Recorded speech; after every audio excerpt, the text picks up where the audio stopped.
After the Apple Silicon announcement at WWDC this year, we knew they were coming, but it still felt weird to see Apple executives get up on stage and proudly announce to the world that you can now pay real, actual money for a computer with basically the same guts as an iPad.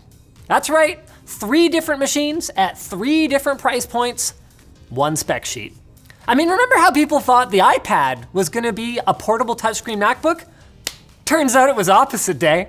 But now that opposite day has arrived, if I'm an Apple user looking for a new Mac, do I want the iPad with no touchscreen, the iPad with no screen, or the iPad with a touch bar? Hard to say.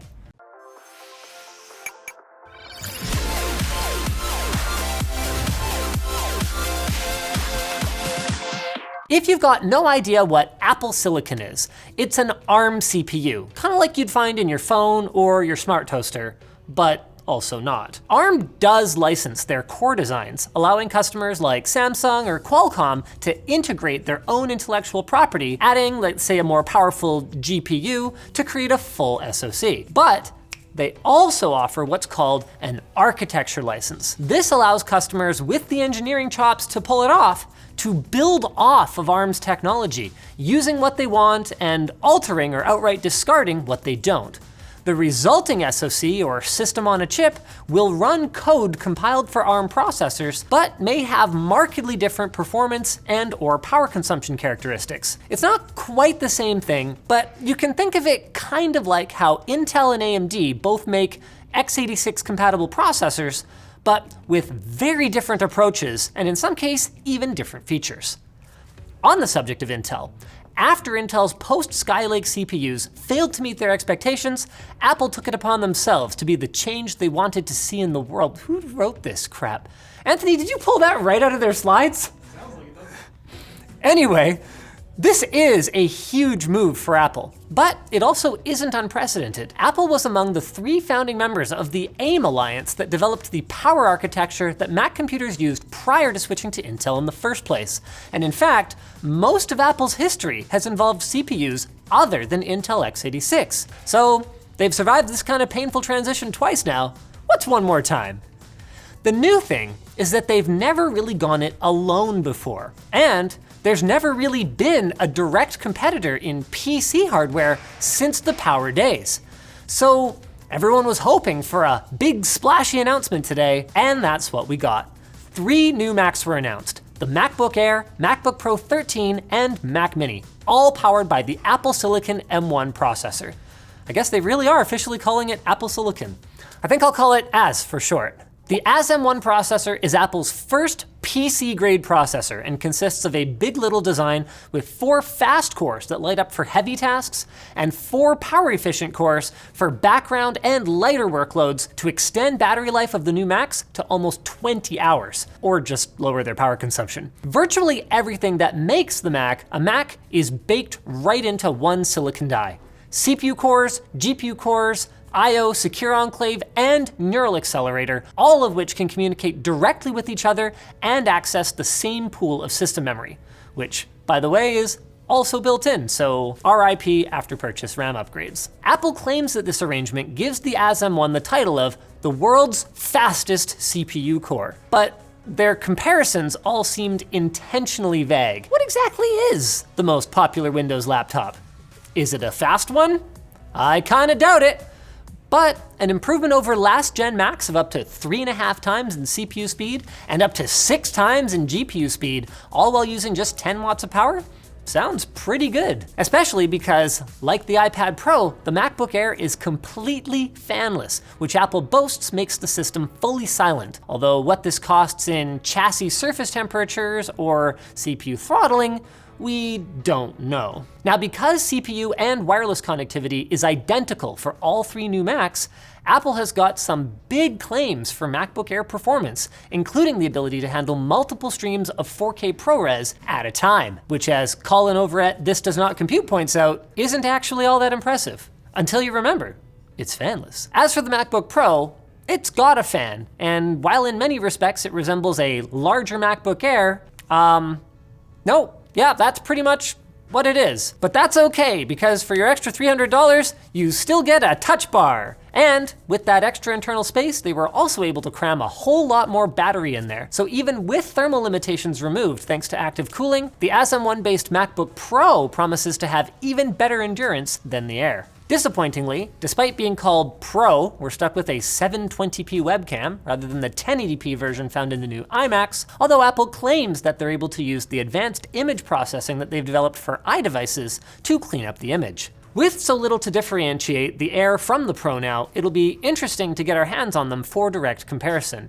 Honestly, I think this could be the end of the MacBook Pro as we know it.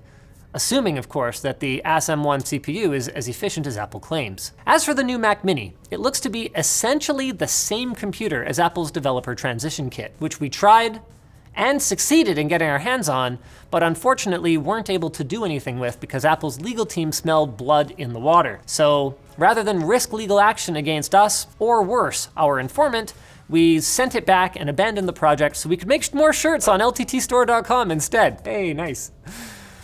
Despite that drama, the Mac Mini is perhaps the most disappointing of the lineup, and given the $100 price drop over last gen, Apple clearly knows it. While it may be more powerful by whatever metric Apple is using here, there's no expandable memory or storage even, and there's no 10 gig networking option.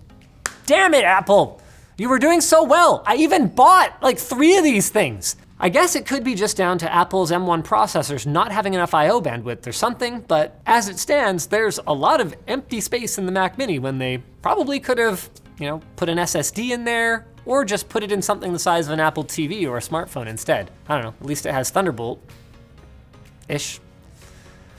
All of these new Macs will be running macOS Big Sur, set for public release this Thursday, November the 12th, with support for automatic pinning of tasks to the correct cores in the new Big Little CPU design, and fun features like near instantaneous wake from idle on Apple Silicon Macs. Neat.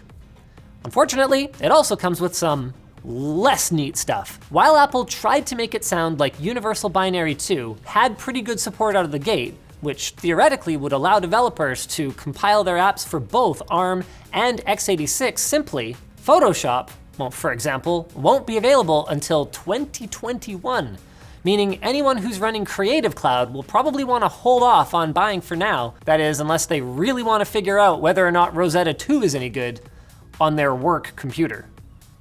Derp.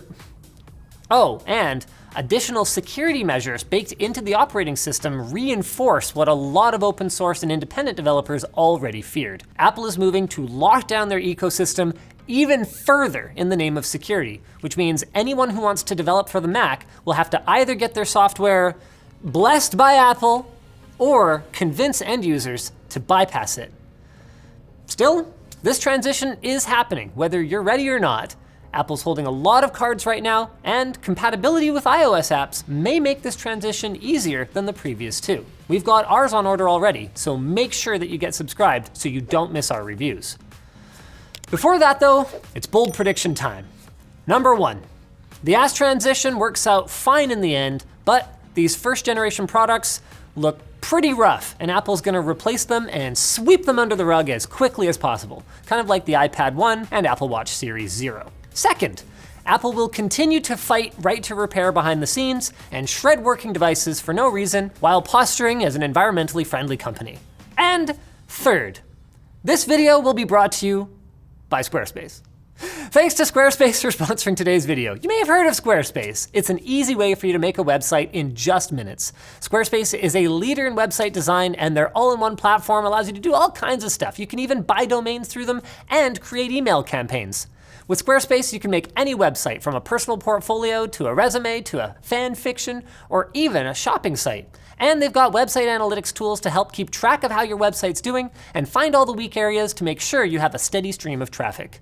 Their award-winning templates will help your website stand out instead of looking like it's from the 90s. And if you're ever stuck, their 24/7 support team is ready to help you out. So go to squarespace.com/LTT for a free trial. And when you're ready to launch, you can get 10% off at the link below. Thanks for watching, guys. Go check out our video from WWDC where we talk a little bit more about what this transition means, not just for Apple, but for the computer industry as a whole.